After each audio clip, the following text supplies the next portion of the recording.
Every year I know we gonna go hard. We been that team ever since Bart Starr. All my cheese heads go pack go. Ain't show with no mercy, cutting no slack, no. I ain't a bad sport and I'll even wish you good luck. Only thing I will. Good evening and welcome into Lombardi's Legends podcast. I am Wags, and joining me as always is Dane. And tonight we are going to be previewing the Packers Week 5 matchup. They will be headed to Las Vegas for a primetime matchup on Monday Night Football. So we're going to get into that matchup here, obviously, but Dane, you are joining me here on Instagram and hopefully get in here into the room. And there you are. So, folks, if you have questions, thoughts on the team, throw them into the chats and we'll try to get to them throughout the episode tonight. But first of all, Dane, how are you doing this evening? I'm great, man. Happy, what day is it? Thursday. Happy Thursday. I mean, just a week ago, Packers had a disappointing loss, but we're moving on, man. Monday Night Football. It's still Monday Night Football. I'm so excited. The Packers are 2-2, playing a 1-3 Las Vegas Raiders, and there's a lot to like in the matchup, but it's an NFL team, and they've got some talented guys there too. So I'm excited to break it down tonight with you, and kind of just talk through where we see some strengths and weaknesses. But up front, Wags, I'm just going to get right into it, man. We got a running problem. Running the ball on offense and stopping the run on defense. And I think that that's kind of the crux of where we're at. So, right away, Wags, how are you feeling about this team after 4 weeks? We've seen about a quarter of the season already. Play Monday night, then we get a bye week, then we're back at it. So, overall thoughts over 4 weeks, then maybe talk injury report and then break down this game. What do you think about that? Yeah, so I think certainly we expected some inconsistencies with this team, particularly early in the season. Certainly after that week 1 game, you're thinking, all right, maybe we can be even better than we thought, sooner than we thought. And then it's been a little bit bumpy since then. I think the main thing, Dane, is I'm not surprised that we have not figured out with this team how to close games or how to start games on a consistent basis. And in week 2, everything looked great through 3 quarters in Atlanta, couldn't close. Unfortunately, it was a game you felt like got away. Opposites true the following week.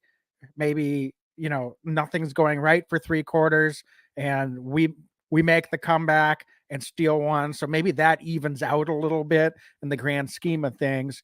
And then certainly last week, we were both so disappointed, not so much just with the outcome, but with the overall performance that we really didn't even have much to say. So no recap podcast, obviously. So folks, apologize and thanks for hanging with us. But we're fans just like the rest of you. And to be honest with you, this isn't a show that likes to get into just a griping and a negativity.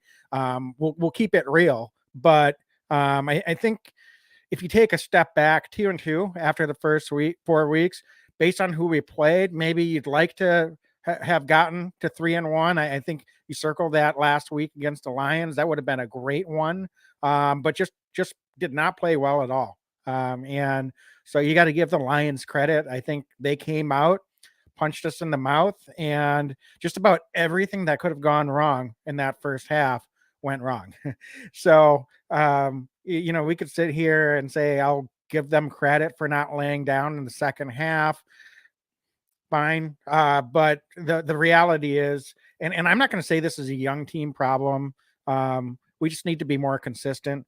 We've had times, even the last few years, with this coaching staff and the Packers, where there's been inconsistent play on one or both sides of football, special teams.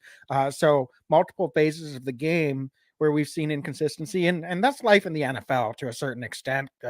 If you're a Lions fan after that last week's game, you could be sitting there saying, well, we couldn't play a 4-quarter game. We should have put the Packers away. We played with our food and let them back into the game. So there's always, depending on one's perspective, certain things that you can be negative about. But Dane, I'm just going to say that we're getting healthy in some respects, and others there's maybe some concern.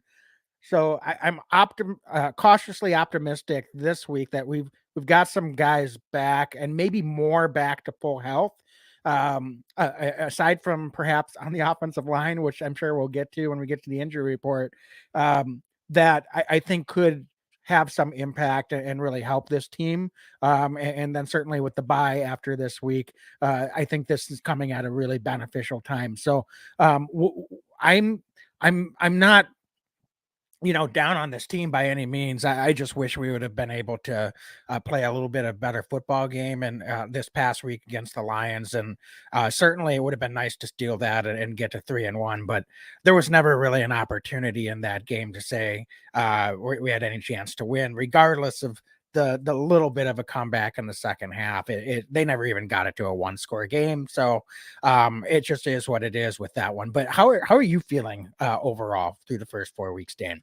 Yeah, I'm cautiously optimistic. This is kind of what I expected from this team, I guess. I'm disappointed in some of the defense. I'm exceedingly disappointed in the defensive coordinator, but I don't think I'm alone probably as a Packer fan with that. But I'm also encouraged, right? I'm more of a glass half full person, and just probably by nature as a Packer fan than some Packer fans are, right? And I'll tell you what, I've seen some really good things out of Jordan Love, and that's huge for me because I never went into this season thinking, well, it's this season or nothing, right? This is not a this season or bust thing. This is a let's learn, let's see what we got. And what we've learned through, I think, the first 4 weeks, even last week, where I thought Jordan looked more out of sorts in different series, and he's kind of running for his life for a fair amount of that game, especially in the first half, is he's got some moxie. I like the calmness that he brings, and I like his demeanor. I like what Jordan Love's bringing to the offense. I mean, I'll tell you what, I don't think Jordan Love's really the issue right now with a couple of these losses, and that says a lot, right, about what we have, I think, in our quarterback. I'm deeply concerned about the running game. That's something that I didn't predict going into this year. If anything, I thought that was going to be the strong point of this offense. Now, in some ways, it's odd. I'm pleasantly surprised that Jordan, has played as well as he has. But at the other side of it, I mean, man, the run game's been hard to come by, and the offensive line has really struggled. And yes, there's been injuries, but man, that every team's got injuries at a certain point, and we're just not able to really move the ball. It hasn't helped that Aaron Jones has been injured, but AJ Dillon, I think, has looked not very good, for a lack of a better term. So I'm a little frustrated, just the overall run game. And it's even more surprising that Jordan's been as successful as he has been throwing the ball, right, when the run game isn't there. So a lot of times he's been in obvious pass situations, Wags, right? We're talking 3rd down, 4th down, and Jordan's had to stand in there and deliver on obvious pass downs, and he's done that more often than not. So he hasn't been perfect, but man,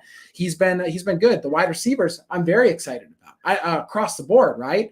I'm really, really pleased. Romeo Doubs has taken a step, okay? For point blank, Romeo Doubs is playing really good ball. Love what Wicks has done. Love what Torrey's been able to do. Love, what all these guys, and Jaden Reed, of course, ups and downs. So, when you look at the offense, there's some good, there's some bad. And then defensively, the jury's out on the defense for me. And the reason I say that is I'm so frustrated with the lack of focus and maybe just the lack of personality in this defense. And it's something that I suspected, and I think we all suspected and we're concerned might happen with Joe Barry coming back. Looking at it going into the preseason and in the offseason and in camp, I went, oh man, they look more aggressive. But then we see some of the same vanilla stuff we've seen, and kind of this lack of creativity on the defensive side. And yes, have there been times where we've missed tackles? Absolutely. Has there been times where we've lost a little bit of focus on individual players? Absolutely. But overall, the defensive scheme is still drives me up a wall. So that side of it, Wags, really frustrates me. And then the special teams has been exceedingly up and down. All year this year, ton of penalties, some good, some bad. So, overall, I hate to say it, I'm kind of where I thought we were going to be, but actually slightly disappointed in the team's overall performance, just because I think that we have the guys there to be better than that. I think we should be 3-1 right now. Okay, is what what it comes down to. And it's not take the Atlanta, how the stuff went down, just based on the 4 teams we played, based on the talent on this team. I think we should be a 3-1 football team, but the NFL is what it is. The score is, or the standings are who you are. And this is a 2-2 football team that kind of looks like a 2-2 football team through 4 weeks. Yeah, I would agree with you. And that's why I said I don't think this is a young team problem. I've seen a lot of reporters out there that are saying, well, you should expect some inconsistencies with the young team. And I don't disagree with that in a vacuum, but honestly, a lot of our young players have been playing really well. And so I guess I have a hard time just saying, oh, well, it's the young guys, young team, you're going to be inconsistent overall. When that's the case, it seems like the performance individually has been there for some of these guys. And we're seeing a lot of the same issues that we've seen in past seasons, which to me is more of a coaching thing. So we'll see on both sides, all 3 phases, actually, for that matter. As you said, special teams has not been very good this year as well. So, this is a coaching staff that I think gonna hopefully, with the mini bye this past week and an actual bye next week, can take a good, long, hard look at its and do some self scouting and get some adjustments made for the second half and the stretch run of this season. Because I really, Dane, still believe in the talent of this team and really feel like we could be right in the thick of it at the end of the year to win this North Division title if things break the right way. So there's a lot of football to be played.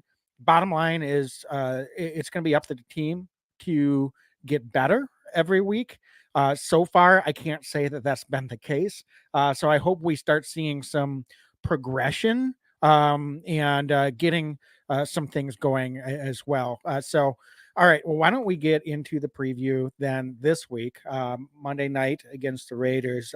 Shall we start with the injury report? It hasn't gotten a lot shorter, but I think overall, I'd say it's fairly good news, Dane. And since we're recording this here on Thursday night, this becomes kind of the de facto Wednesday as far as the injury report because we'll get an extra day here. But that being said, excuse me, I think the biggest thing that stands out, Dane, 2 things. Elton Jenkins was a limited participant in practice today, which was a little bit of a surprise to me. I really thought, based on his injury, and we'll see, certainly no guarantee that he's back this week, that he would be out through this week and through the bye and potentially return after that. So if he's already practicing in a limited capacity, that could be a good sign for his availability on Monday night. And then certainly a big one on the defensive side of the ball. Jair Alexander with the back injury was back practicing in a limited participant today as well. So I think those are the 2 real positives that stand out. And certainly Luke Musgrave, that was a full participant in practice after suffering the concussion. So those were a few that really stood out. And certainly Eric Stokes, we'll see if he actually gets activated before Monday night. I suspect he's probably someone that they're going to circle to bring back after the bye as well, just because he's missed so much time with practice. It would make sense if they'd want to ramp him up a little bit here, but certainly good news to see him get back out on the football field as well. Yeah, huge for Musgrave, right? And huge across the board. This might be about as healthy as all of the weapons have been for Jordan Love since the seasons began, right? We didn't have Watson. He came back last week, but then Aaron Jones has, barely played. So this is a good opportunity, I think, for us to be about as healthy as we've been from a position group standpoint, a skill position group, quote unquote, in a minute. Offensive line, you mentioned the Elton Jenkins. We can't overstate, I think, how important it would be to have Elton Jenkins back on this offensive line. He is a stabilizing force in the guards position. He makes that interior of the offensive line extremely, extremely better. The downside, of course, is that one of his brother in arms along that offensive line, John Runyon Jr., he's dealing with a couple injuries right now. Did not practice today with a groin or an ankle, right? And an ankle, I should say. So he's dealing with a couple pretty real injuries right now. Remains to be seen if he's going to be able to go. It's not the end of the world. He's not practicing on a Thursday, but if we're getting into to Friday, Saturday, and we're seeing it, then we're starting to trend like John Runyon Jr. might not be able to play. He's somebody that's been extremely tough in his first few years and been able to kind of tough out a lot of injuries. So I know for a fact, if he's down, he's hurt, right? There's no doubt about it with somebody like a John Runyon Jr. Then the question becomes, Wags, on that offensive line, is it a Royce Newman or is it a Sean Ryan show here? Because Royce Newman has struggled pretty significantly at that guard spot. So, and we can get into that, but that's a big injury, I think, for the Packers that might go under the radar. Yeah, let's talk a little bit about that, because I'm not saying this would happen, but agree with you. John Runyon Jr. clearly got hurt early in that game, and I'm not making excuses for him, but Zach Tom also, I think, was clearly not 100%, and both of those guys were really trying to gut it out in that game, and they had some struggles. I think that was very evident. So it's not that we're going to sit here and say it's all injury related, but that certainly, I'm sure, didn't help. And then, as you pointed out, I think Royce Newman had another tough week at the left guard spot, filling in for Elton Jenkins. So in the scenario that Elton Jenkins is able to come back, this is why it's so significant to me. Is there any possibility, Dane, that you look at this and you say, you know what? We don't want to have to be moving Zach Tom around a lot, because I think he's clearly the best right tackle on this team. That said, if he's still not 100%, based on his versatility, any chance we kick Zach Tom into right guard, and if if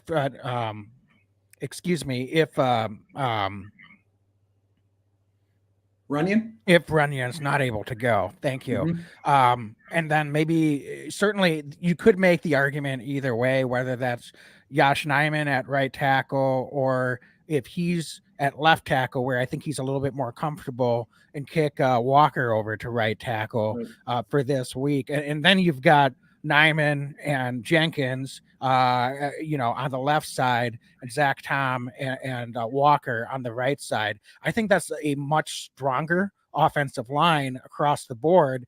And it is challenging to have these guys move around a lot.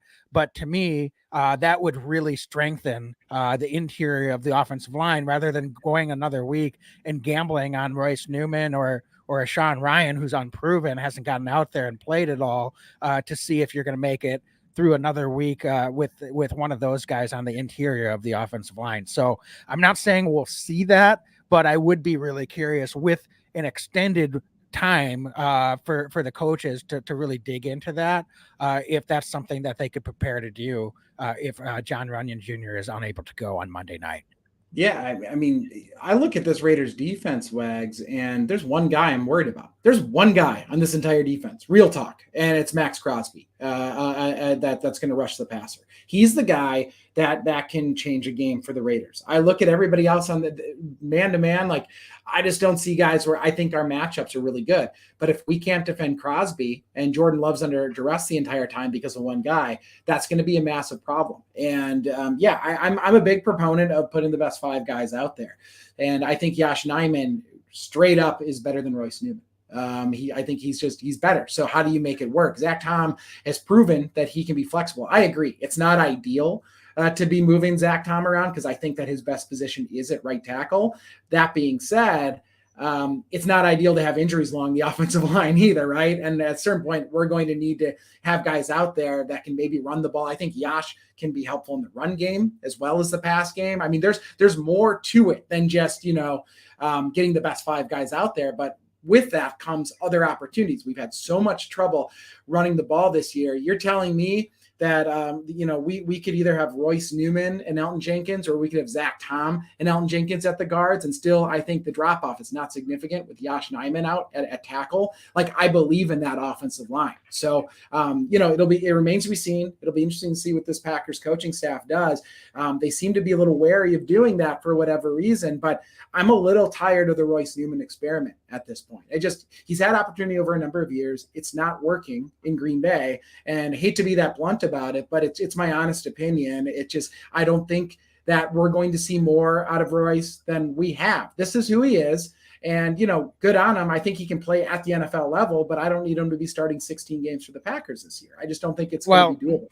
To be fair, he's not a starter. He's filling in, Dane. I mean, and I know you understand that, but he's a backup guard for a reason. So, they're just trying to make do with what they have to do. So if there aren't better options, you're kind of in a tight spot. That said, if Elton Jenkins is not able to go this week, and you're without both him and John Runyon Jr. Now we're really in a fix. But in that situation, I think that's all the more reason for this coaching staff to plan on Tom moving in and playing one of the guard spots this week. And to me, that makes more sense. And we've seen John Runyon Jr. play left guard too in his rookie season. So if there's a chance that it's just one of those two guys that's able to go. Again, it's not easy to be moving guys around, but I want to do anything I can to get this run game going, as you said at the top. And I think a big part of that would be to get Josh Nijman out there on the left side, have Walker kick over to right side. He seemed more comfortable being able to play both sides of the offensive line in the preseason than Josh Nijman has been for whatever reason. So I think let's lean into that versatility and that comfort level with Walker. And let's get Josh Nijman out there. Zach Tom, if he's not 100%, I don't need him trying to be out on an island. If Crosby shifts over to his side, let's kick him into the interior and he can shore some things up there. And then hopefully, even if we're still in a patchwork situation, we can make that work and go out there and get some better execution up front. What's it going to take for Sean Ryan to play? and maybe we do see him, Dane. Yeah. And maybe we do see him and it's Sean Ryan. It's still Zach Tom at right guard and Sean Ryan at left guard, and Royce Newman is kicked back again into a backup role. Hopefully then that's something where we can get through that game and he doesn't have to be out there on the field.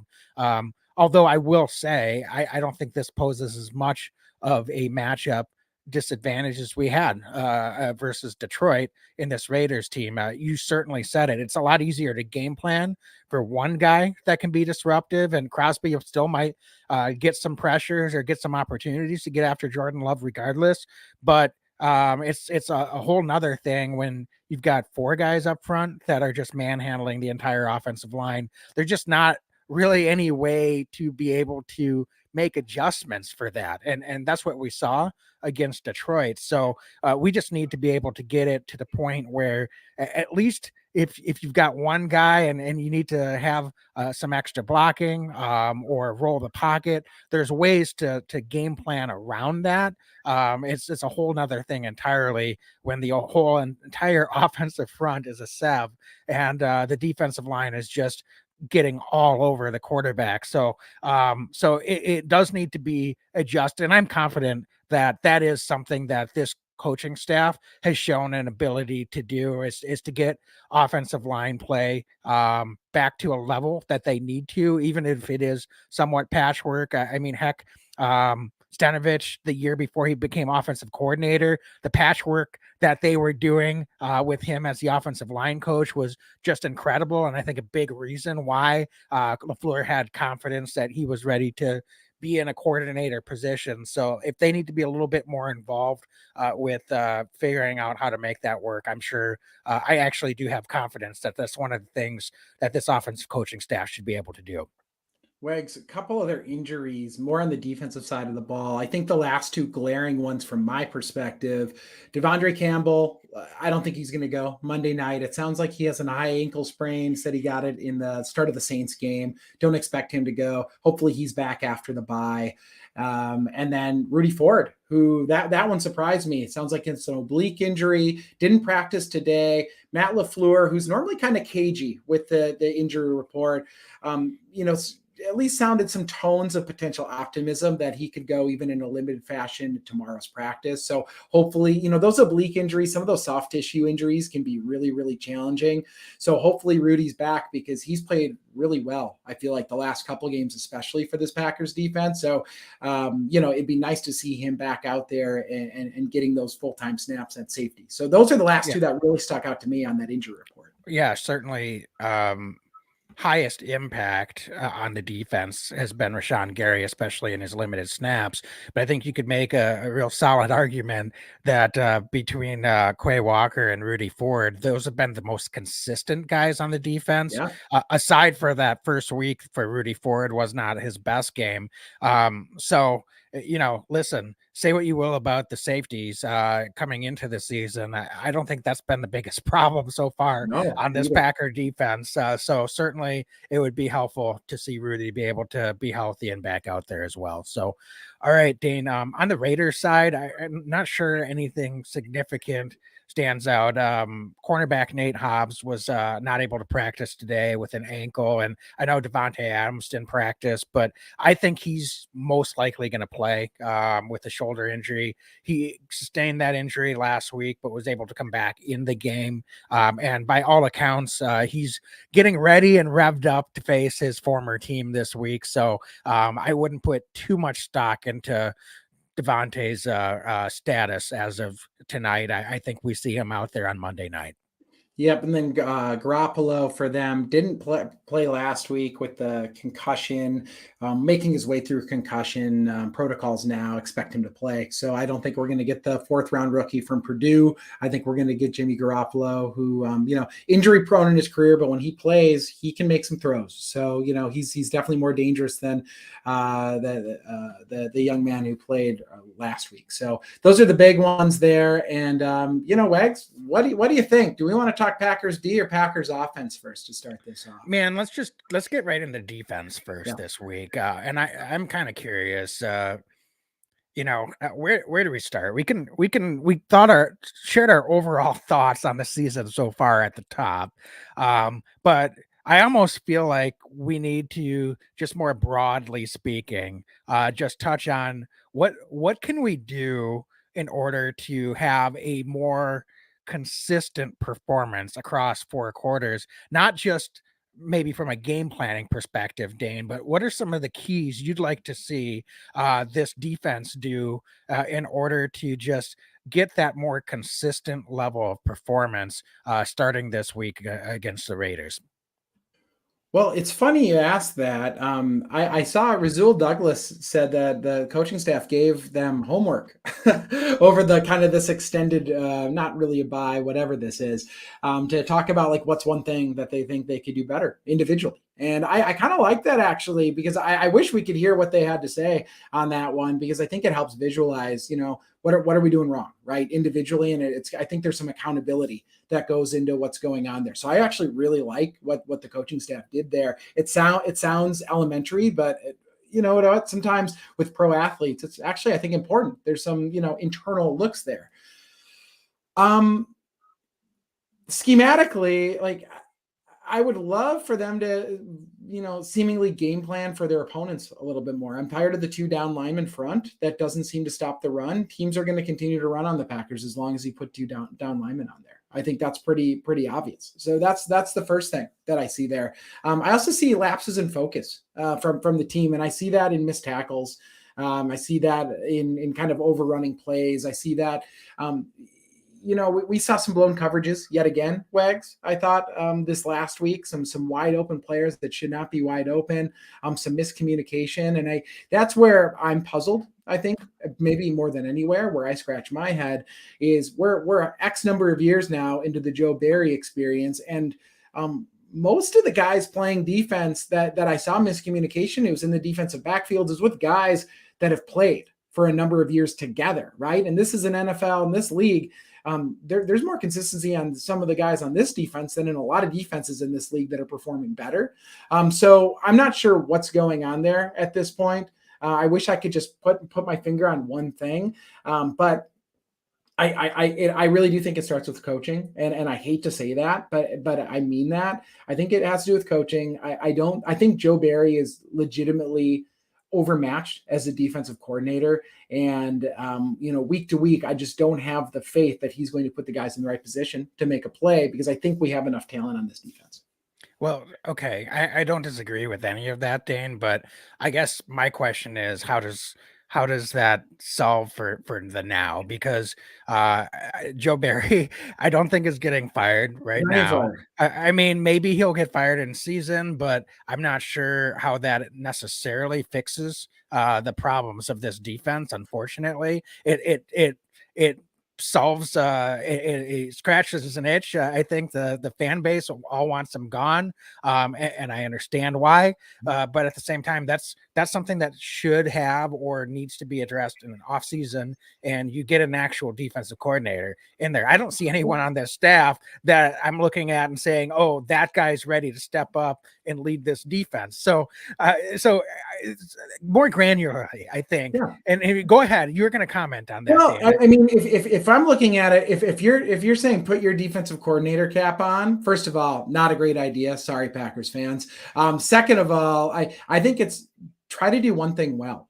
Right now, there's no identity to this defense, so I don't know what that one thing well would be. For me, I love the DBs that we have. I like the talent at cornerback for this team. So what I would do is I would do everything in my power to stop the run, and particularly when we're playing some of the quarterbacks we've been playing over the last couple of weeks, Jared Goff excluded. He's actually had a really nice kind of second act in his career. But I look at that Atlanta Falcon game's a great example of it. And even this week against Garoppolo, stop the run. If you stop the run and make some of these quarterbacks beat you and put our best players, which I think Jair is one of the best at the position in the league when he's on, like rely on the talent you have on the back end and take away the run game and make quarterbacks consistently beat you through the air. I think that's what this Packers defense is built for. I think that's where the talent lies.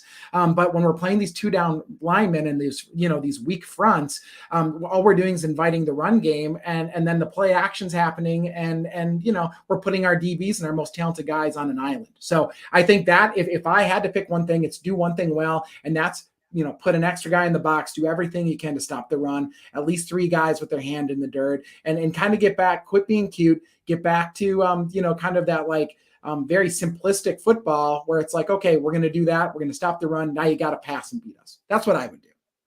Yeah. Okay. Thank you. And that was actually kind of what I was looking for from an answer, Dane. I'm not to give you grief, but yeah. And that's what we've been talking about all season. That should be the identity of this defense.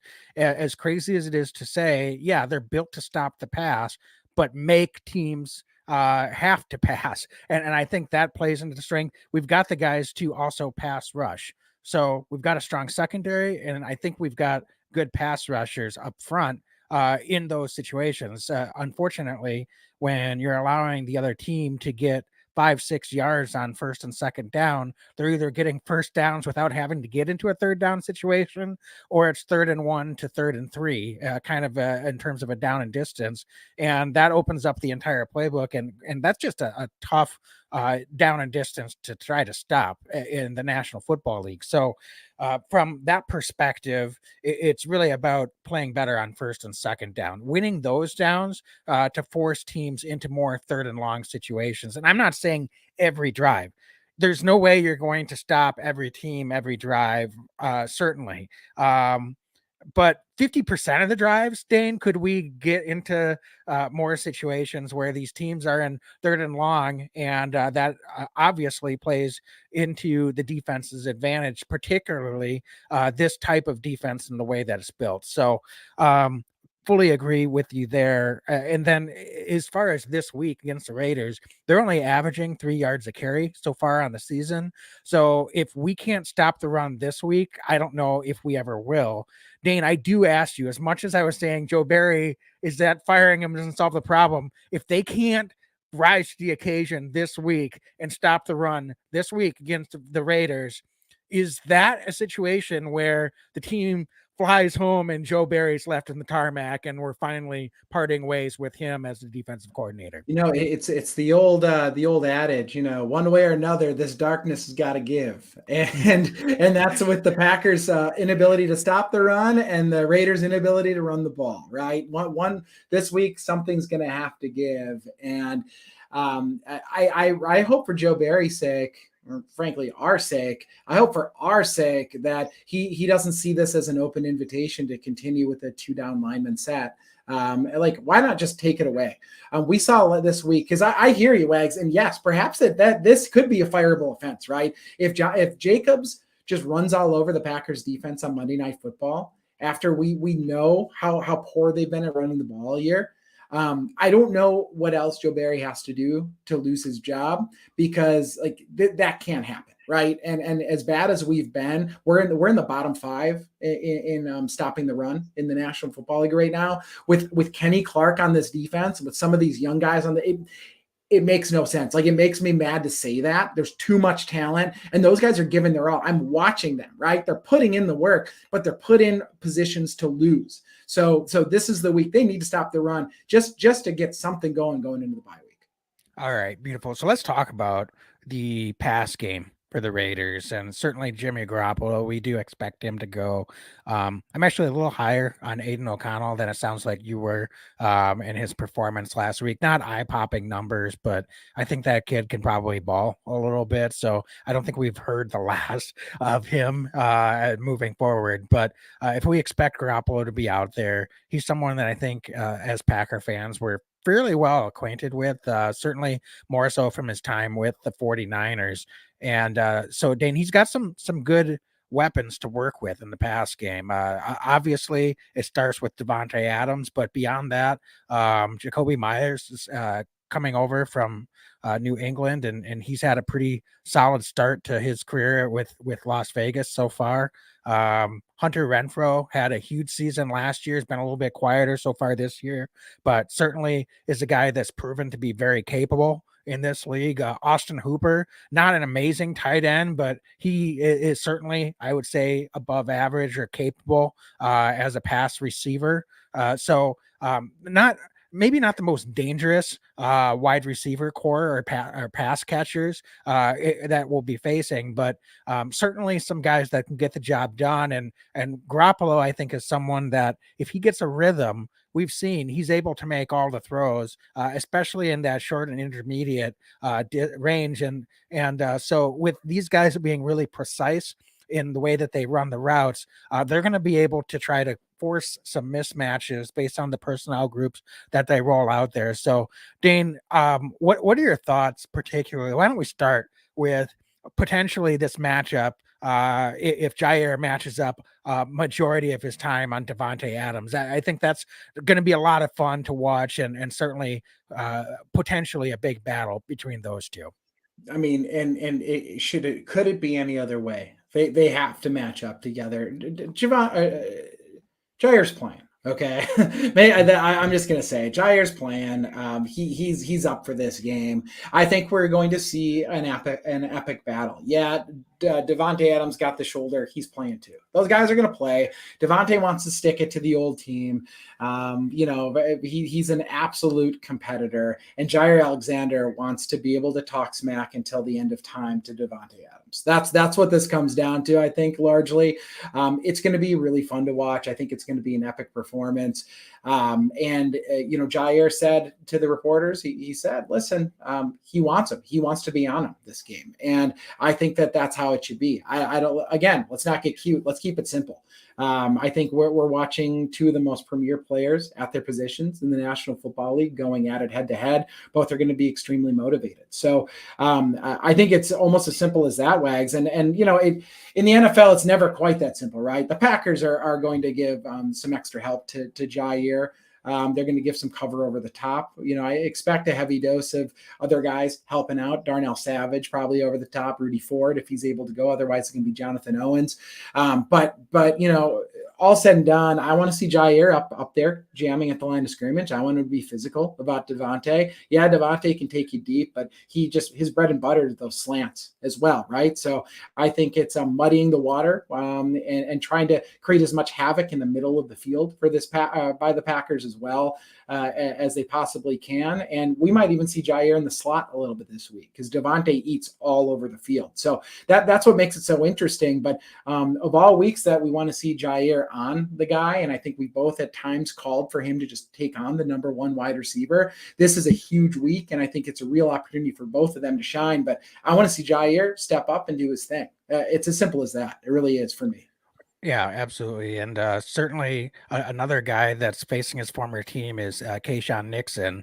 Could we see him out there in the box a little bit more this week, particularly if Devondre Campbell, it looks like he's probably not going to be going this week. It's going to be interesting to see how the Packers want to match up from a personnel grouping standpoint. You talked a lot about not just having two down defensive linemen, regardless of how they approach that. And I agree with you in terms of trying to make sure that you get a little bit more size up front to deal with the running game. At the second level, I think it's an interesting decision. McDuffie's been fine, but we haven't seen a ton of snaps. His snap count started to come down a little bit last week.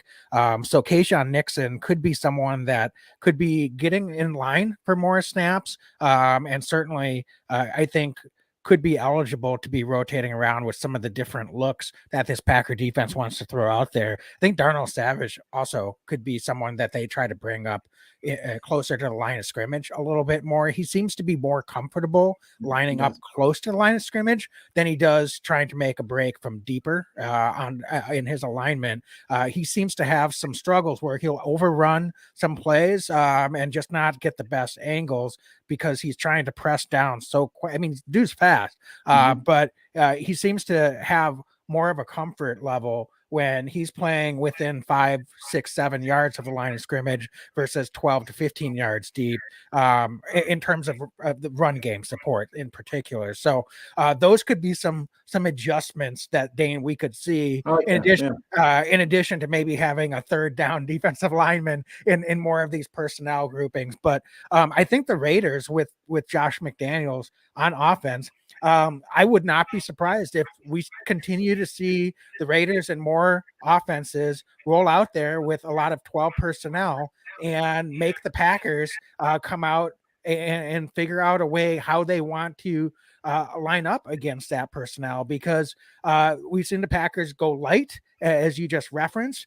against some of those 12 personnel groups. And we just gotten steamrolled in the run game. But pick your poison. Maybe the teams aren't going to pass as well against us, but you got to your point, make a decision about how you can stop something and take something away. You can't be trying to play this middle ground against these teams. They're going to be able to figure out how to exploit something regardless if you're not committed to trying to take something away. And I'm going to take my chances with our DBs in this game. Maybe they get beat a few times, but overall, I think we fare much better if we can be aggressive and force the other team to try to go against our strength. Well, that's awesome, Wags. And I can't believe we're this far into the pod without mentioning Khalil Mack had 6 sacks against the Raiders last week. 6 sacks in 1 week against the Raiders. All the more reason, stop the run. Let's see what Rashawn Gary can do against this Las Vegas Raiders offensive line, right? I mean, we talk about it, the necessity to do it, but it shows the benefits. If we get them down, I love our pass rush against this Las Vegas offensive line. I just don't think they have the guys that can compete with our pass rushers, and not just Rashawn, but everybody up and down the list. But my goodness, Rashawn's been having a lightning season so far, and he's got to be salivating looking at this matchup. But we need to get them into some third and longs, force those throws. Otherwise, it's all for naught. But this is a week where, every week we want to get them into some passing downs. But, we're not playing Pat Mahomes this week. I'll put it that way. So, but we need to be able to, put ourselves in position to take advantage of the weaknesses of this Raiders offense. Yep, absolutely. So, Dane, why don't we shift then over to Packers offense against this Raiders defense? So we've talked pretty extensively already about the offensive line, not maybe necessarily in terms of the matchups, referenced Crosby being the main guy on the Raiders that you're concerned about up front. But Dane, more holistically, I think when you think about our skill position players that you reference getting healthier, not just healthier with more availability, healthier with more snaps is, I think, the biggest thing that we can look forward to this week. I'm talking specifically about Aaron Jones and Christian Watson.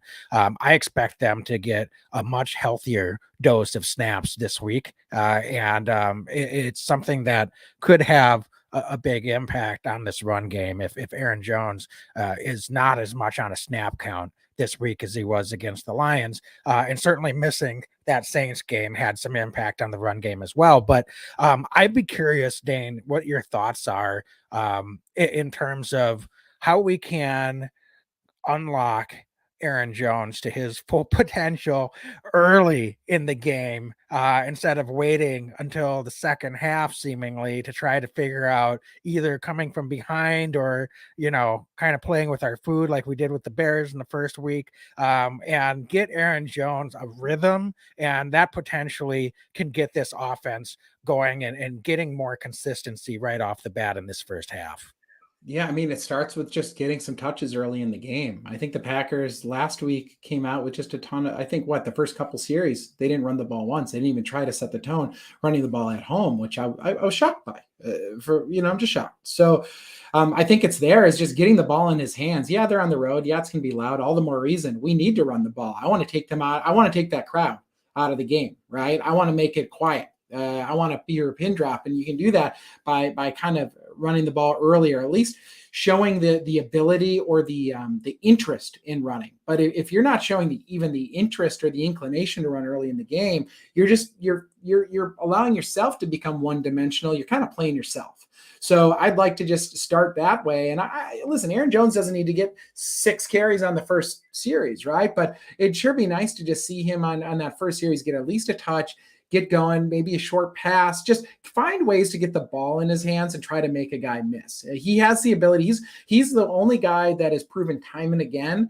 And there's other guys that I think have the ability to do this on this offense, but they're youthful, right? Aaron Jones has made a living and a career off of making guys miss. So why not early in the game, just try to get the flow going. He's a guy that can do it on any touch, right? So get him a touch, get him a couple touches early in that game and really try to just establish him that way, because he's not a one-dimensional player. He can beat you with the ball running between the tackles, outside the tackles, or using his hands. So that's kind of what I'm looking at. I know that's a broad answer, but it's also a very honest answer. It's just, I don't care if he's not even getting a ton of yards early on. Of course, it'd be nice, but just, show the threat that, hey, we've got Aaron Jones. You have to be keying in on him because he can beat you.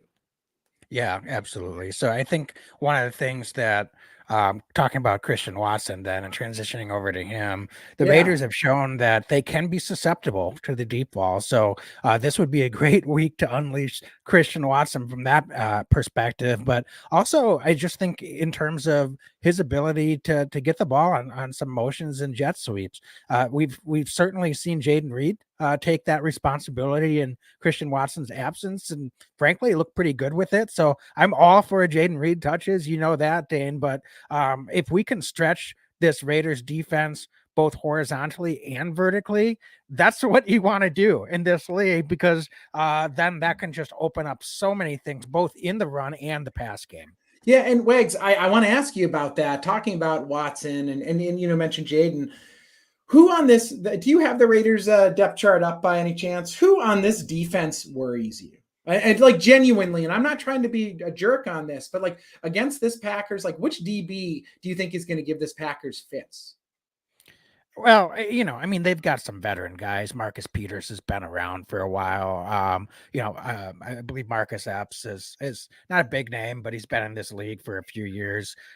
So this is, they've got professionals on that side of the ball. I don't think it's the most talented group on defense, but they haven't looked terrible. I'm not sure that the teams that they played are all that dangerous That's fair. offensively, frankly.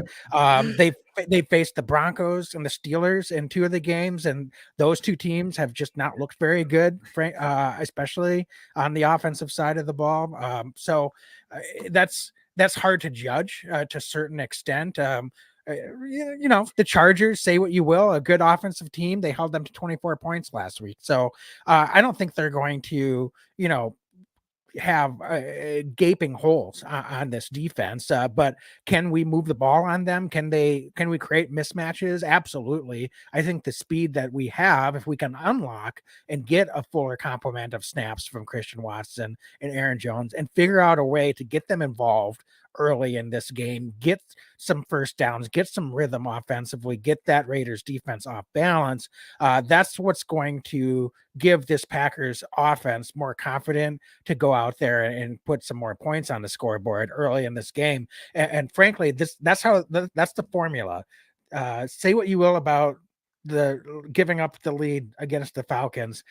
This is a team, and coming back against the Saints. I just don't think this Packer team is built to be playing from behind most weeks. And so we got to figure out a way to come out and at least be in the game or playing with the lead. And I'm not saying 20 points ahead, but really just not be putting ourselves in a hole and trying to figure things out and making wild adjustments in the second half to try to claw our way back into things. How do we get AJ Dillon going? I know Aaron Jones. I mean, he can't carry the entire load. I mean, is this a scenario? Would you like to continue to see him get these touches and try to like get out of this funk or whatever this is? I mean, because he just hasn't looked very good to start the first quarter of the year. Is this something where we look at Emmanuel Wilson or Pat Taylor or some of the other guys? I mean, what's your take just kind of overall on the running back room outside of Aaron Jones? Yeah, I mean, that's a great question, Dane. And I think running game coordinator Ben Sermons this week, what's he going to say? Of course, he's going to, certainly not. He's going to not going to be super critical of AJ Dillon, but I think it says it all when James Robinson gets bought in for a workout, Yeah, former that was 1,000-yard rusher. Certainly. So that says more to me than anything that they're actually saying to the press about AJ Dillon's performance. The fact that we were quote unquote in on a potential trade for Jonathan Taylor. Now you can argue about how serious that was all you want, but there's smoke there. Certainly this front office, and I think overall coaching staff is probably less than pleased, and for good reason, with AJ Dillon's performance so far this season. He just has not looked like the guy that he did a couple of years ago, is not developing into a power every down runner that I think they expected when they invested in him, and certainly what we saw early in his career. So can he turn it around? I sure hope so. I love AJ Dillon, the guy, the player, what he's been, what you're hoping that he could turn into.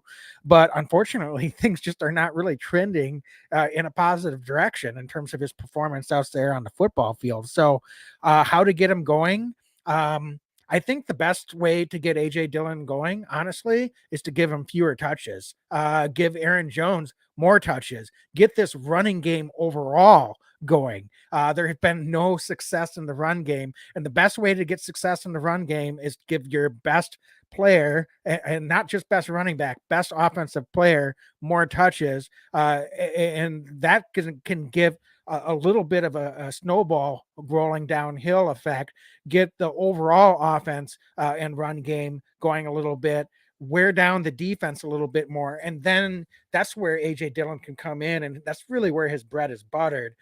When you've got a defense that's sick of trying to stop AJ or Aaron Jones all game, the offense has a rhythm, and AJ Dillon can come in as a little bit more of the closer against a more of a worn down defense. And frankly, that's the recipe that he's had success in the past.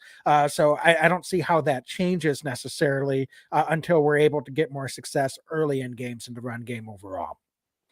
Anything else on this Packer? We're nearing 53 minutes here. Is there, Yeah.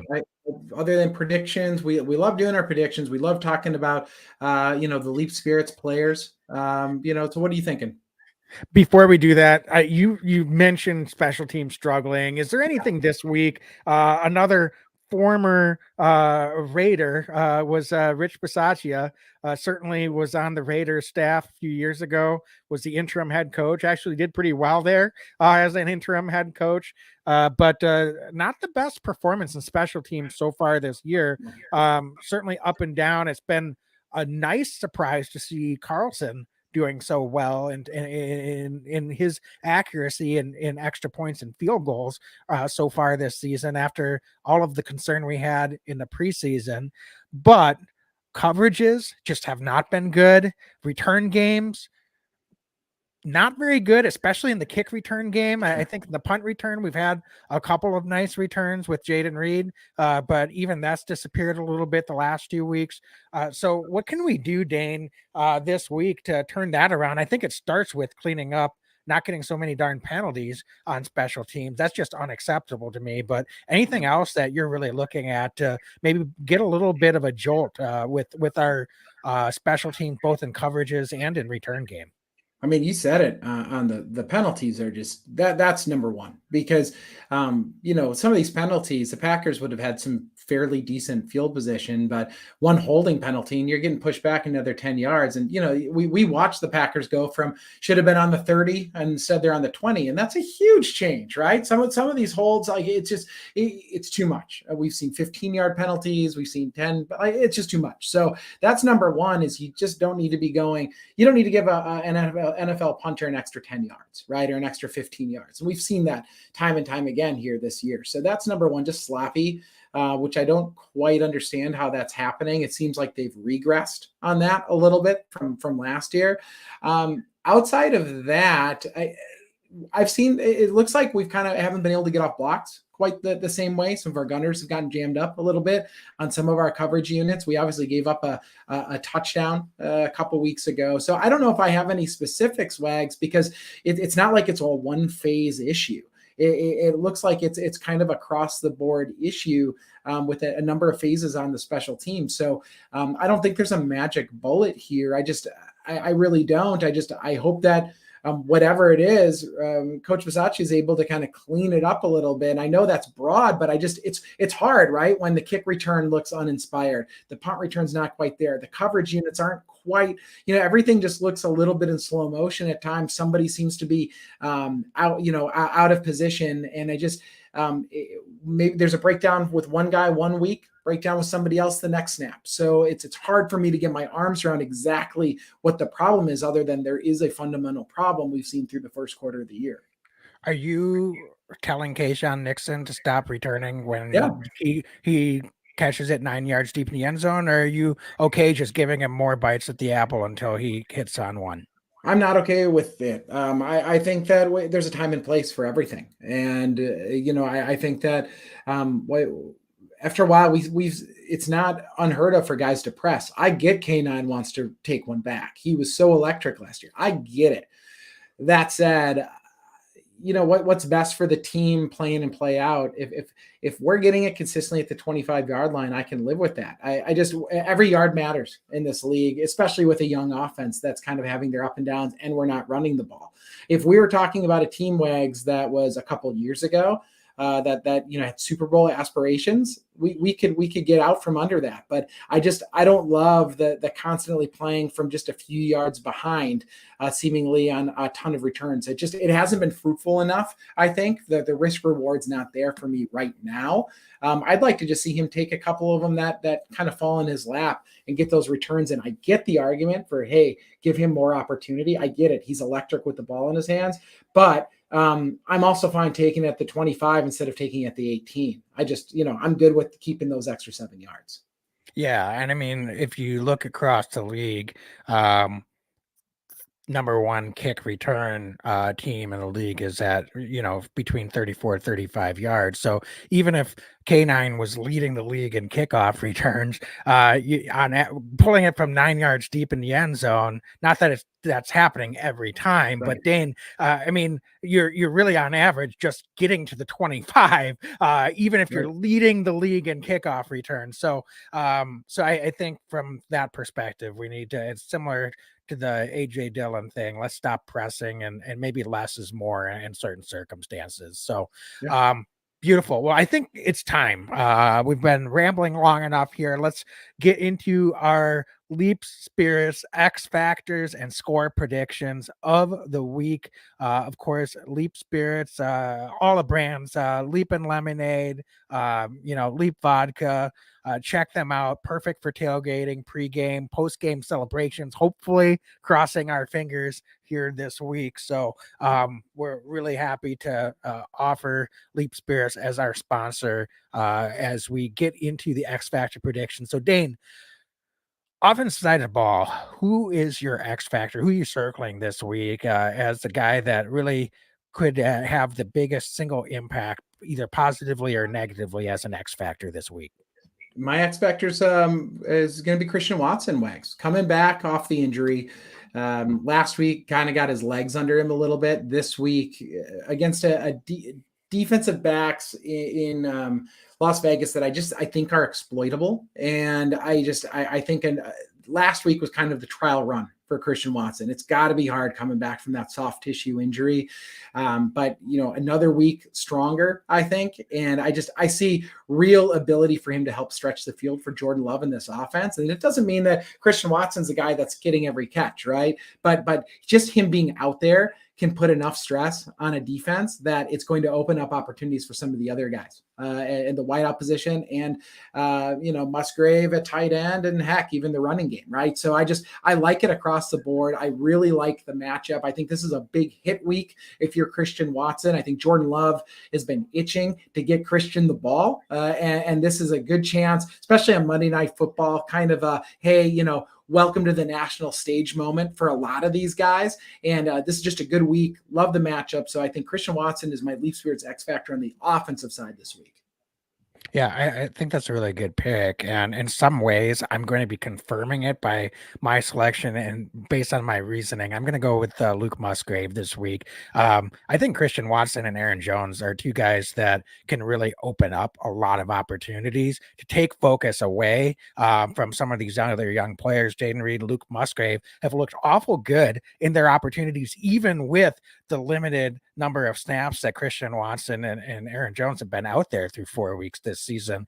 So if both of those guys are out there, they have gravity. And so I think that could really open up a lot of things underneath and across the middle for Luke Musgrave. He keeps getting more and more targets before obviously his injury in the Lions game. But I think he's someone that you can't target him enough. Honestly, he just keeps getting open. He's open consistently, and I think he's going to be open even more consistently this week if Watson and Jones can make their footprint on this game. I fully expect Watson to have an impact as well, but I think from an X Factor standpoint, we could see a coming out party for Luke Musgrave this week. If he's good to go, I really expect some big things, and that's a great way to give Jordan Love some opportunity to improve his completion percentage, get some more first downs, get that offense down the field, more scoring opportunities. I think Luke Musgrave's going to get into the end zone this week. So I think he's due for kind of a big time performance. He's played really well already so far in his young career, but I think he's going to have his first big time NFL performance this week on Monday night. Oh man, I love to hear it, Wags. I really do. Who you got on defense? I want to go right back to you. You're hot tonight. I can feel the heat. Who you got on D? I'm going to go with former Raider Kayshawn Nixon. I think he can get an interception this week. Just get his hands on the football, make an impact, flip the field for the Packers, and perhaps that gives this defense a little bit of juice and offense another extra scoring opportunity. Flip the script a little bit, give the Packers an edge. I like K9 one way or another. I know that obviously he gets more attention for his kick return prowess, but this week I think he's going to make an impact on the game on the defense side of the ball and come up with a big play there.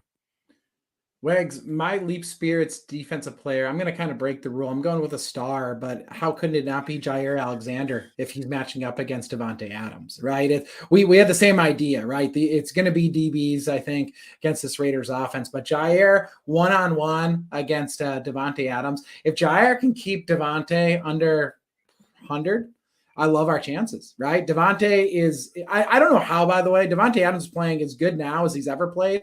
He's a freak. Doesn't matter who the quarterback is, doesn't matter the offense. None of it matters. Davante Adams can just absolutely ball against anybody. But I really, Jair Alexander, when he's focused and he's up, nobody can beat Jair. And I say that knowing who we're facing this week. So it's going to be a clash of true titans this week. Davante Adams, Jair Alexander, no more practice. This one's for real. So for all those reasons, Jair Alexander's got to be my Leap Spirits X Factor this week. Yeah, I think, that's another great pick. You got 2 stars as X Factors this week, Dane, but I can't fault you for it. I think the reasoning is there. So beautiful. All right, well, let's get into score predictions. Do you want to lead things off, or otherwise I've got it right in my back pocket. I mean, I'll go for it, and I want to hear who you got then. But and mind you, folks, we never talk ahead of time about who we're predicting, what the score or anything. I'm going 24-23 Packers, and I got the Packers, winning that game. Now, mind you, Anders Carlson's brother plays for the Raiders, and I think his brother gets more field goals in the game, but I think Anders Carlson gets the win. So I've got the Packers winning 24-23. It's going to be an absolute nail biter. I'm not sure how it all shakes out, how they get there exactly, but it's going to be one of those games where it's late on Monday night. I'm looking at my watch going, oh my gosh, I got to work in 6 hours. I'm sweating. It doesn't matter because the Packers are, keeping us upright. So I got the Packers 24. I got the Raiders 23. The Packers go to 3-2 going into the bye week. What do you got, Wag?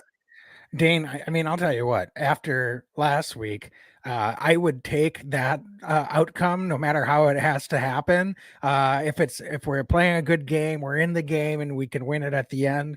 That's all I really care about. And this Raiders team, I don't think is very good, but they're not a pushover. I mean, they've got some talented guys out there. They've got some professionals that can go out there and play. That said, I think this Packer team, as long as our offensive line isn't debilitated by injury, and I'm talking Jenkins doesn't play, I'm talking John Runyon Jr. doesn't play, as long as, we got guys out there, at least one of those two can get out there and play. I think that this is a Packer offense that has something to prove. As weird as it is to say, and as much as it really didn't matter in the second half last week, I think there was something that they found. I don't know exactly what that was, but I think that is something that the Packers coaching staff has been able to probably have some extra time to work on with these guys. I think Aaron Jones getting out there more, Christian Watson going out there more, it can have a big impact on this game. And I think this defense has a little bit of a bad taste in their mouth after last week. And I think they're going to want to come out and have something to prove as well. So I think this could be a pretty solid performance for the Packers. I don't know why I'm so confident, but I'm going to Packers 31 and the Raiders 20. And they take care of business in Las Vegas on primetime on Monday Night Football. And everybody says, okay, we were down on the Packers after their last primetime performance at home against the Lions, just got smashed. But maybe this is just a young team that does have the talent and they're responding well, and they can go out there and put together a really nice performance. So I think the Packers can put up a really resounding win and go out there and take care of business in a big way. Yes, Wags. First of all, I like my selection. I like yours a lot more because that one we're not quite biting as many nails down to the cuticle, right? So I love that. Got it. Totally off topic. Over under 1.5 sacks for Rashawn Gary this week. What's your just off the cuff prediction?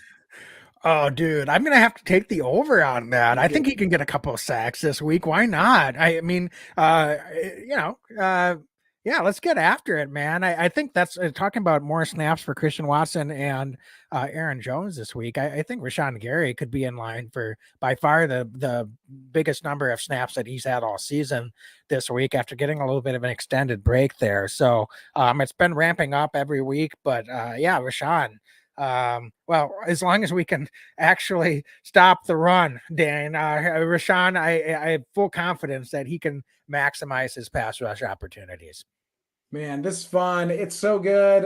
Packers football. We're going into week 5, folks, Monday night. Thank you so much, as always, for listening to us. We're here all season long.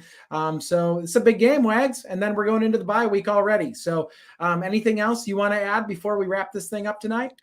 No, man. I think the only other thing is just be on the lookout on our social media. We're doing some nice giveaways. Got some Lombardi's Legends koozies as well as some Leap Spirits pint glasses. So we're going to be doing those as in-game promotional giveaways again this week. Dane's holding up the glass if you're on our live stream. So go ahead and stay tuned for that. If you're not following us already, check us out on the socials. But I think that does it though for tonight. So as always, be legendary and go Pack Go. Every year I know we gonna go hard. We been that team ever since Bart started. All my cheese heads go Pack Go. Ain't showing no mercy, cutting no slack, no. I ain't a bad sport and I'll even wish you good luck. Only thing I will